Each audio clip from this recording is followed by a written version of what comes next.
Hi, cat. Come and get some mango, baby.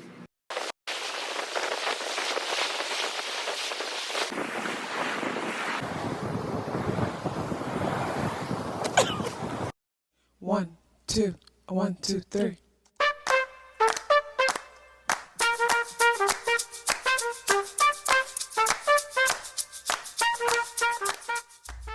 Self-awareness is a superpower. My name is KathyLaDonna. Welcome to Soul and Vibration.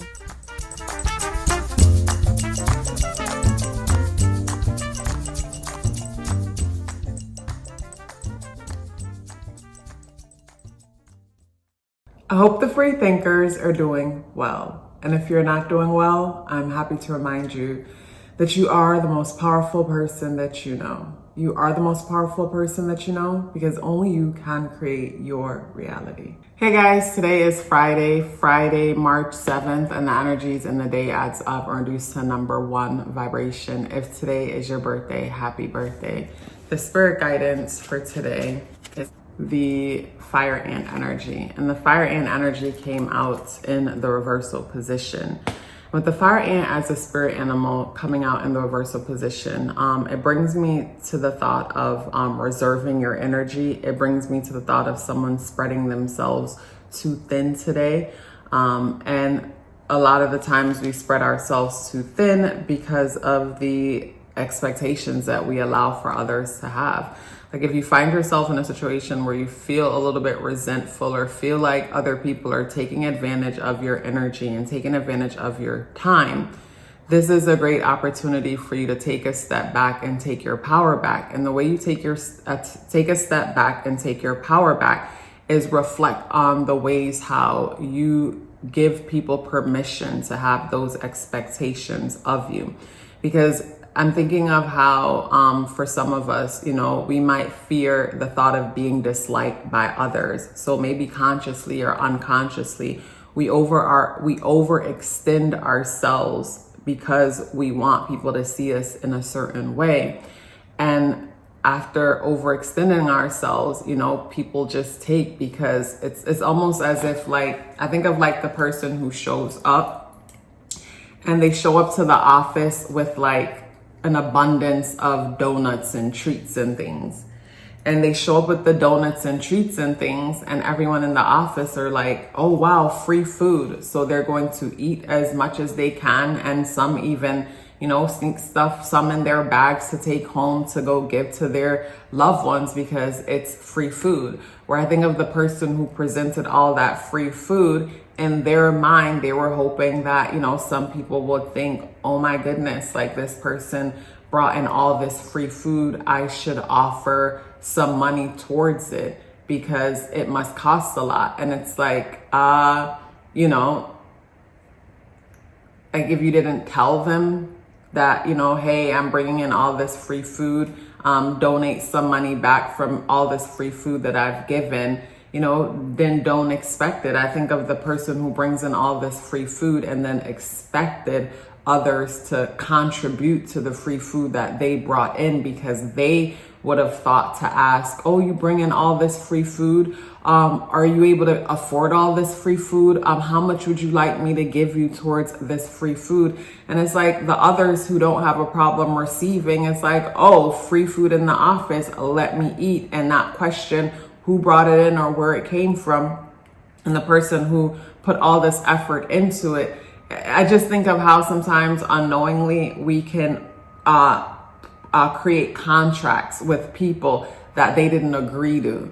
And you create contracts sometimes with people that they didn't agree to. When you overgive, you overextend yourself, and you feel like there were no reciprocity. It's like if there was no reciprocity, if you felt like there was no reciprocity to your overgiving and overextending, is because you expected it, while you noticed it wasn't there to begin with. And I feel like it's the perfect opportunity to go within and question what makes me do that. Because for me, I had to reflect on that, where naturally my nature always wants to give. It always wants to fix. It always wants to do. It's like always want to rest in my masculine energy and do.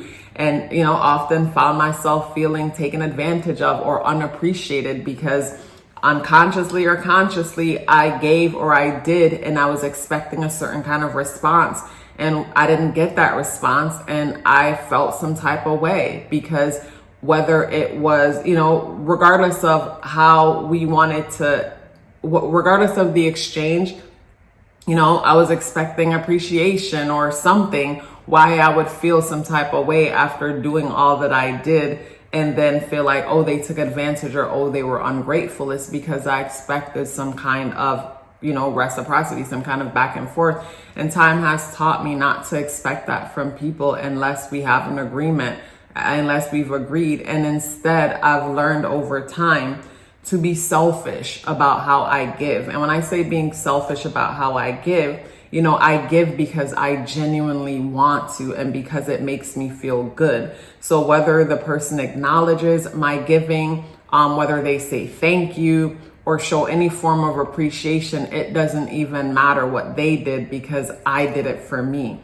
And I feel like over time, operating from that space, it allows me to feel good about giving and not feel like there's no icky feeling where it's like, imagine giving someone a crazy big gift that took so much out of you and they're like, okay. They don't even say thanks and it took so much energy out of you.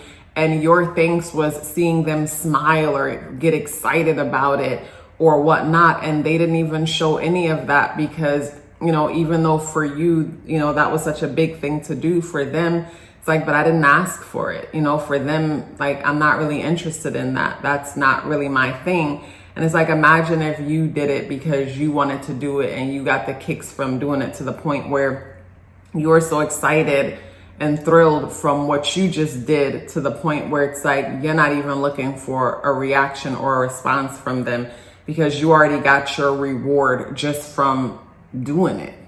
You know, I feel like that's something that was beneficial for me when it came to, you know, giving. It's like, give because I want to and make sure I'm constantly checking in with myself whenever I would give and feel like, oh, this person was ungrateful or they were unappreciative. It's like every time I would find myself feeling like they're ungrateful, they're unappreciative, I would stop and ask myself, why did you give what you gave? Because for me to feel like that, clearly, even though a part of me want to say, oh, it's like I gave with no strings attached. If I felt some type of way because they didn't react or respond the way how I thought they should, clearly I'm expecting something in return. And when I think about us as beings and our makeups, we're so complex beings to the point that there will be a part of you that says, oh, I just like to give and I just give, I look for nothing in return. While there's another part saying they're so ungrateful. And the part that's saying they're so ungrateful, that's the honest part that knows that, you know, we were looking for something in exchange, whether it was a thank you, even if it was just a thank you, you know? So over time, like I've challenged myself to give because I want to.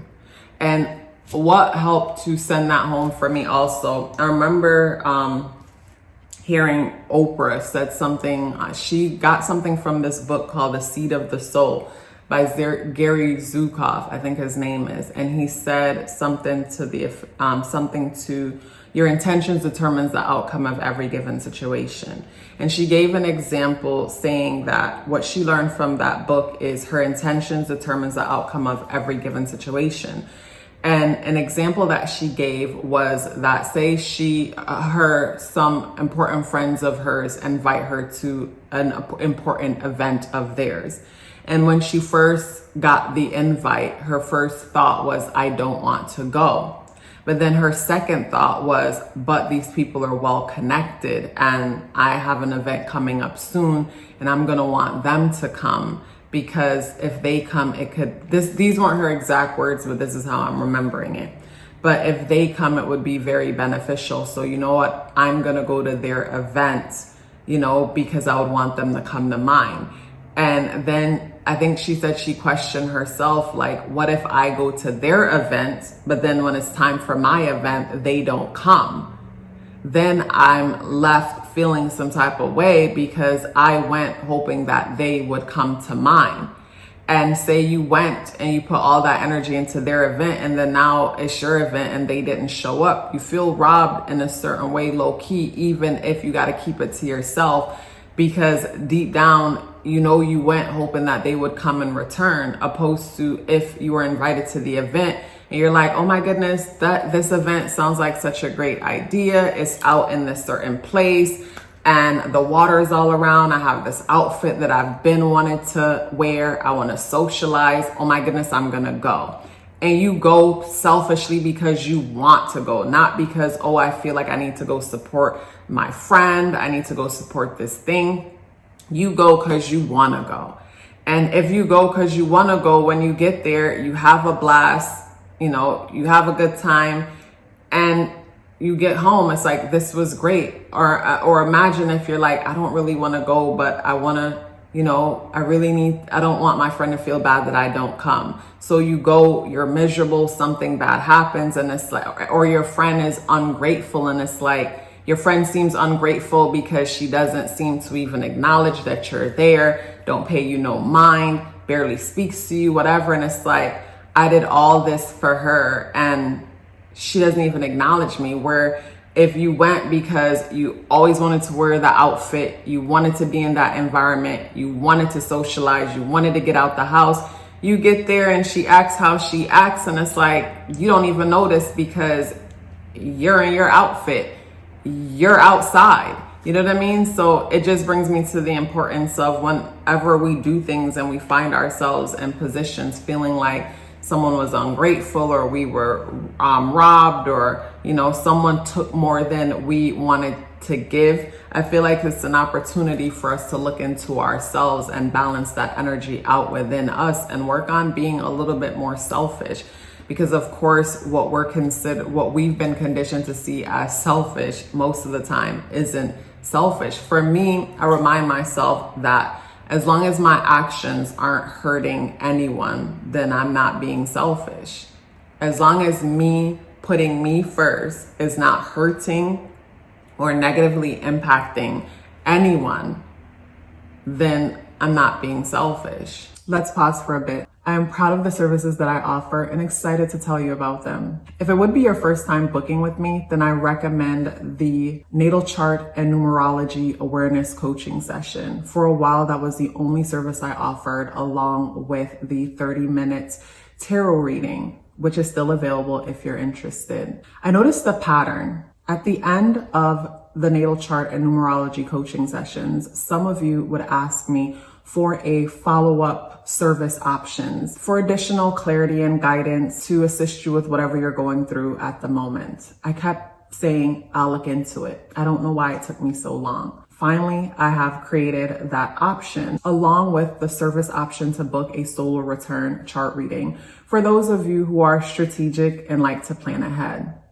Everything you need to know is within the description box below. Let's get back into the video. So when it comes to the tarot, we have the 10 of Cups in the reversal position. With the 10 of Cups energy in the reversal position, it brings me to the feeling of, first of all, in the upright position, this card brings me to having it all. And in the reversal position, it's like emotionally something is missing. Emotionally something's missing. Emotionally something's off. It's like looking forward to something and emotional need didn't feel met. When I look at today's energy being the 7th, there's big introspective vibe about something. And with the energies in the day adding up to number 1 vibration, there's a fresh start. So it's like we're starting something all while we're pondering and maybe reflecting something from the past. And I think when it comes to today's energy and starting anew, it's really beneficial, like I said, to reflect on what we've learned from past experiences.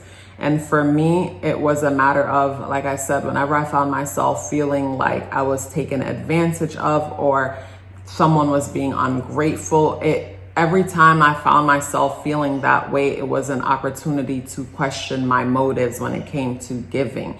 Because if I gave because I wanted to give, then there's no way I'm gonna feel any type of way about them reacting or responding to my giving however they did, because I already did what I wanted to do for me. And I feel like when it comes to today's energy also, and the fire ant energy coming out in the reversal position, again, it brings me to conserving energy. And it brings me to being more selfish. And like I said earlier, we've been conditioned to feel shameful about wanting or putting ourselves first and putting focus on ourselves and our needs, taking care of ourselves first before we take care of others. And like I said, for me, I remind myself that, you know, as long as me putting myself and my needs first aren't negatively hurting or impacting anyone's life in any way, then I don't see how I'm being selfish. So yeah, when it comes to today's energy, Friday's ruled by Venusian energy and Venus is in Aries and in retrograde mode. Mercury conjuncts Venus. So we're reflecting on ourselves and our image, and our mind is also there. I do like that Pluto is positively aspecting Mercury conjunct Venus in Aries, because with Pluto energy, there is a level of transformation. And there is like a death and rebirth when it comes to the way how we're thinking and how we're seeing ourselves. And the moon enters into Cancer, where it's right at home. And the moon is being squared a lot. And some of the things that are challenging it is basically all from Pisces. So to me, with the inner world, the moon being in a position where it's squaring Neptune in Pisces, North Node in Pisces, Saturn conjunct the Sun in Pisces, and also Mercury and Venus in Aries, it brings me to the inner world being in a position where the inner world, the moon, talks about how we're nurtured. And in Cancer, we're nurtured by home, family, our privacy, our secrecy, being in our safe space. And with the challenges being made between Venus and Aries, it will bring me to, you know, being forced to stand up for ourselves, being forced to speak up for ourselves. And the challenges being made to Pisces, it will also bring me to the feeling of not wanting to see certain things. Like intuitively, maybe there's this knowing when it comes to certain things. And it's like, I don't really want to see that, feel that, or deal with that right now, because it will require something out of me. And I don't know if I'm ready to do what's required of me. And again, with the day being the 7th, the number 7 brings in strong introspective vibes. When it comes to today's energy though, something about today's energy starts off like it could feel like it's a clear day, but then something about it feels overcast, whether it's literally outside or just on the inside, where you have to reflect on something deeper, trying to understand something a bit deeper. And I personally feel, you know, like I said, with the fire and energy and with the 10 of Cups coming out in the reversal position, it comes down to conserving energy. How can you conserve your energy? How could you do better when it comes to putting yourself first? And over time, you'll learn putting yourself first doesn't mean that anyone has to be your enemy or a bad guy, or it's like putting yourself. I think of some of us, how when we could become so afraid of, boundaries, setting boundaries. The best way some of us will know how to set boundaries is by in our mind creating not an opposition, but maybe like making someone, okay, so this is how it's coming to my mind. So it makes me think of how some of us, where when it comes to setting boundaries, we'll feel guilty about setting boundaries or putting ourselves first. And the only way we'll know how to set boundaries and put ourselves first is if someone is perceived as bad to us in some way.